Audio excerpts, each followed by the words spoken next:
Hello, my friends. How are y'all doing out there today? I hope you're doing well. Today, I want to talk about something I should have talked about probably a week ago.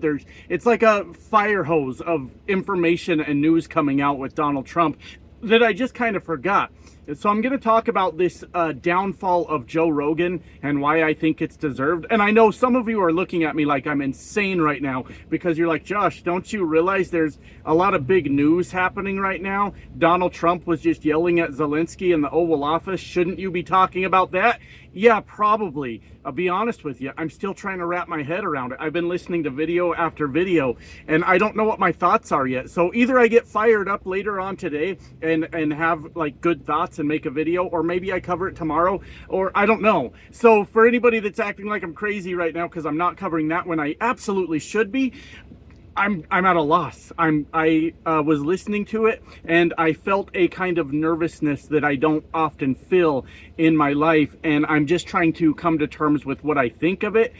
It's a lot. So I'll try when I get around to it. But we're going to talk today about the downfall of Joe Rogan, apparently, and why I think this is important and a good thing. Give me a minute, though. We'll get into that. Before we get in the video, of course, remember to check out the pinned comment. There is a link to a protest going on in D.C. March 14th. All the information there if you want to look into that. There is a link to my Blue Sky if you want to follow me there. A link to the Discord if you want to join our rapidly growing community on Discord, and information on channel memberships that are $1.99 a month if you want to help the channel out. Let's get into this with Joe Rogan. I know I'm a week late on this. Things are happening so fast, my friends. I just don't know what to do. First thing I want to make clear is I am not a hater of anyone just for the sake of hating. When people are successful in life, I don't get mad at them and wait for their downfall. That's just not really my style. I believe that a lot of people work hard for what they do. Social media is a very tough thing to build a following in. He was an actor and comedian before that, and both of those are very tough things also. I don't dislike Joe Rogan just for the sake of hating, right? What I do like, what I meant to say, what I do dislike about Joe Rogan is that he very clearly sold out his country for clicks and views. Yeah, I 100% believe that. Let me explain a little bit of history as I understand Joe Rogan. Earlier in his podcast years ago, he was very much on the left. He was a Bernie bro. He believed in universal health care. He believed in a fair working wage. All these things that he was really into. And I get it. I understand. I wasn't really involved in politics then, but my understanding is in some way or another, the DNC fucked over Bernie to get Hillary the nomination, and well, the rest is history. Maybe sometime I'll look into that more and get a little more educated on the topic.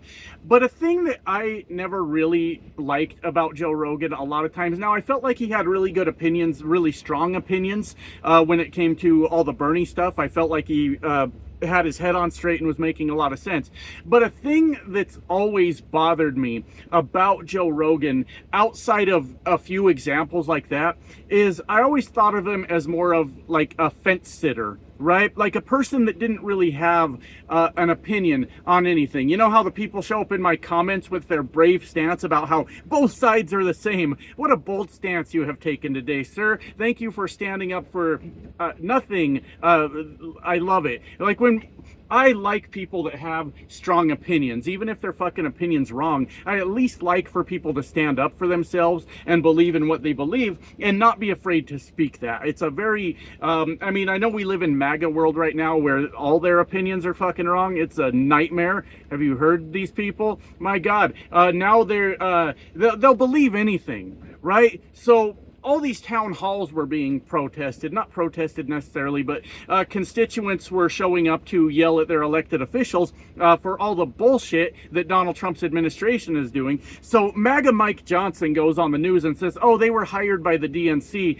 to be there. Wouldn't you guys know it? the next day in my very own comment section, people coming in to say, you're dumb. Don't you know the DNC hired those people to go in and say stuff? What I mean is MAGA opinions are completely fucked, and they'll believe anything that they tell you. And I don't necessarily respect those opinions, but I respect a person that stands up for their opinion in most cases. Joe Rogan always struck me as the kind of guy that never really fucking stood up for anything. Like when he was in his chair doing his podcast, his brain was basically like made out of clay, and the person sitting across from him could make him think whatever it was that they thought. Maybe I'm wrong about that, but that was always my assessment of Joe Rogan, is he just agreed with whoever was sitting across from him, whatever it was that they said, and then that was suddenly what he believed also. And it always struck me as odd. You're a famous person, you've made your mark on this planet or whatever, you've had some success, and you're still afraid to challenge the person sitting across from you and say, maybe your view's fucking wrong. So Joe Rogan, I always viewed as just kind of a fence sitter, being told what he thought and all that shit.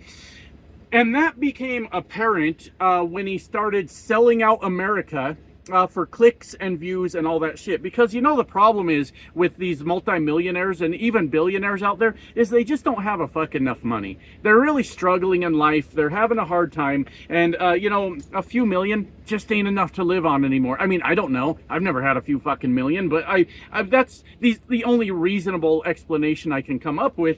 Because when people get rich and famous, either or, both, whatever, it seems like they just don't have enough. They just want more, right? And I don't know what it's like to live that way. But my point is, Joe Rogan 100% does not believe the shit that he says. When he started leaning more towards the right and doing right-wing content, obviously he saw his numbers grow. He started to see the result of that. And guys, don't ever let me become that guy. No matter how big this channel gets, hold me fucking accountable. If I start going over there and speaking Russian talking points on this channel, I want you to call me out on that. If all of a sudden I start talking in crazy right-wing MAGA talking points, I want you to unsubscribe. Don't support me anymore. You know, accept the fact that sometimes we're going to have different opinions, but if I completely flip on you, stop supporting me. Get the fuck away from me, because I would have been lying to you at that point. I would have only been trying to get your clicks. But there's no fucking way Joe Rogan believes a goddamn thing that he said. And he is instrumental in Donald Trump winning the election because he's got such a huge following of incels that like to be told what to do by somebody that they feel is stronger and more powerful than them. So one of the biggest things that stuck out was when Joe Rogan started talking about Tim Walz. And Tim Walz had apparently screwed up a date when he was in China. I don't know how big of a deal it was. Could have been just a slip of the tongue. I doubt it was an outright lie. But it could have, any number of things can cause confusion. Who cares? A guy misspeaks, a guy says something wrong. It's not that big of a fucking deal. But we remember that Joe Rogan came out and like started just raising hell on his podcast and started saying things like, and you want fucking Tim Walz to be the fucking vice president of this country? All he does is lie. You remember when he lied about being in China? All he fucking does is lie. And that's not what happened, and it wasn't even that big of a fucking deal. And Tim Walz even acknowledged that. He worded it wrong, I would say, when he was debating with JD Vance. He was asked why did he give the wrong dates, and he said, I'm kind of a knucklehead sometimes, which is an endearing thing to say when you're speaking to friends, or even when you're speaking to an audience on social media. It's okay to point out that you have flaws. it's not really a great thing to say when you're running to be vice president. So I personally feel that his word choice was wrong. You don't want to be the vice president and be a knucklehead. We don't want that. We don't want a knucklehead vice president. But he was probably caught off guard. He's human. And he could have said any number of things like, yeah, I screwed that up. Here's what I meant. Sorry if anybody felt misled by that, but here's when I was in China. No big deal. But you could tell Tim Walz actually was really struggling with that. And I get it. Look, I speak in front of people too. And sometimes I'm like, fuck, what the fuck did I just say? Hopefully this one don't come back on me. I understand that he was having a hard time with it. Of course I do. But saying I'm a knucklehead while running for vice president, not a good thing. But Joe Rogan made it a much bigger deal than it fucking had to be. Of course he did. And then he brought Donald Trump on to do like a 3-hour podcast with Donald Trump, where Donald Trump did Donald Trump shit. He didn't show up till like 3 hours, 4 hours late for a rally he had in, I don't know, Pennsylvania or some shit. He kept his own fans, the people going to his rally, waiting while he did the Joe Rogan podcast. And isn't that a fucking crazy thing to think about? My understanding is that they made it more difficult for Kamala to come on Joe Rogan. Now, if I understand right, there may be blame to go around with everyone involved on that one. My understanding is that Kamala said they wouldn't go to Texas to see Joe Rogan, to meet him in his studio. I don't know the accuracy of that, but there was a little bit of fucking around with Joe Rogan too, with like changing dates and saying, oh, we're not available here after they'd already said it was available. You guys can look up the details on that specifically, but he made it harder for her to be there. Now, if she said, hey, I'm not coming down to your studio, then I too would take that as, okay, you don't want your interview, that's fine, because it happens in my studio. And then I wouldn't necessarily blame Joe Rogan.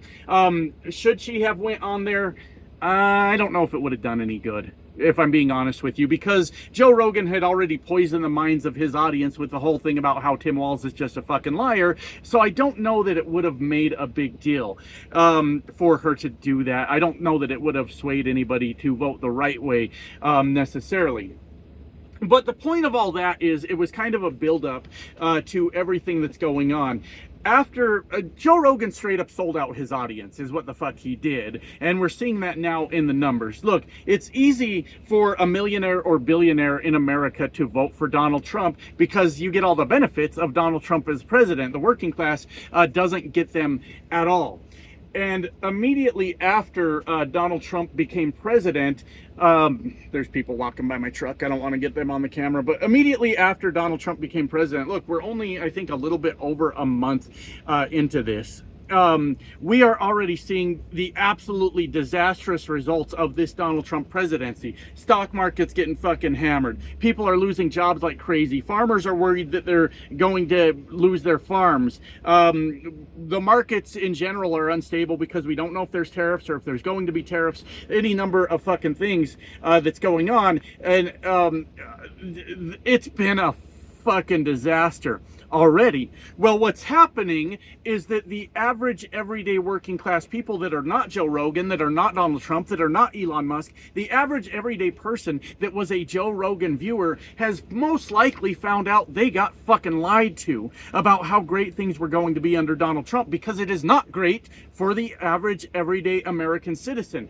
And it's unfortunate that that's what it took for people to start paying attention. They're like, wait, we voted for Donald Trump and everything's going to hell. Federal employees losing their jobs. I mean, the list already goes on and on and on of everything that's happening.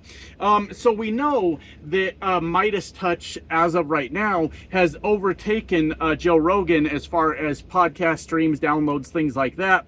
Do you know why? Do you want to know why? Because they're telling the fucking truth. They're not lying to their audience about what's happening. I 100% stand by what I said. Joe Rogan sold out his own fucking audience. Told them that Donald Trump was going to be good for them when Joe Rogan didn't even believe that just a few fucking years ago. And there's nothing that Donald Trump could have said or done in that time that would have proven otherwise. There are people that still talk about how, well, Donald Trump's last presidency was good. No, the fuck it wasn't. It was a fucking shit show. And everybody that's not a fucking cult member knows that last Donald Trump term was fucking awful. Just absolutely terrible. But this time, they are fucking up things faster. They're fucking up things on a larger scale. And unfortunately, a lot of people are having to deal with the consequences of their vote. But the also unfortunate part of that is the rest of us got to deal with the consequences of their vote also. But why are like 30% of people tuning out from Joe Rogan? They're dealing with the consequences of the Donald Trump presidency. They are realizing that they've been fucking lied to, and Joe Rogan sold them the fuck out just so he could continue to grow his platform and grow his wealth. And I believe that to be 100% true. There's no reason that many people would tune out from him. They're all dealing with the real world now. And Joe Rogan's pissing me off, by the way, because then he starts trying to walk it back. I'm trying to think of an example. There was something he tried to push back on Elon Musk with, I think, Doge type stuff. And the COBOL, the database for Social Security. He tried to push back on that. Don't let Joe Rogan off the fucking hook. He just sold you out. Don't let him walk it back now so he can regain his viewers. He knew damn well what he was doing the entire fucking time. Don't let him walk it back. Don't let him tell you that he fucking is learning as he goes, because like I get it, that's what I do. I'm learning as I go, but he fucking already knew when he was a Bernie bro. He already fucking knew. And there is no benefit to the average everyday working class American under a Donald Trump presidency. And we all fucking know that. We're all living through it right now as everything is going to hell on us. So I guess that's all I got to say on Joe Rogan. I'm glad it's happening. Look, if you're gonna sell out your own viewers, you don't deserve them. You just straight up don't. And I'm not going to feel bad for him if it continues to fall. I encourage other people to keep going.